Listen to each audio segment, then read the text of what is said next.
3/5/2025 முரளியின் கேள்வி பதில். ஓம் சாந்தி. கேள்வி: எந்த நினைவில் இருந்தீர்கள் என்றால் ராவண தன்மையின் மாயையின் நினைவு மறந்து போகும்.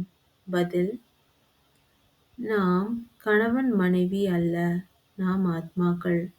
நாம் பெரிய பாபா சிவபாபாவிடமிருந்து சிறிய பாபாவின் பிரம்மா மூலம் ஆஸ்தியை எடுத்துக் கொண்டிருக்கின்றோம் என்பது இப்போது நினைவில் இருக்க வேண்டும். இந்த நினைவு ராவண தன்மையின் மாயின் நினைவை மறக்க வைத்துவிடும். நாம் ஒரு தந்தையின் குழந்தைகள் என்ற நினைவில் வந்தது என்றால் ராவண தன்மை நினைவு நீங்கிவிடும். இதுவும் கூட தூய்மையாக இருப்பதற்கான மிக நல்ல யுக்தியாகும். ஆனால் இதில் முயற்சி தேவை. ஓம் சாந்தி.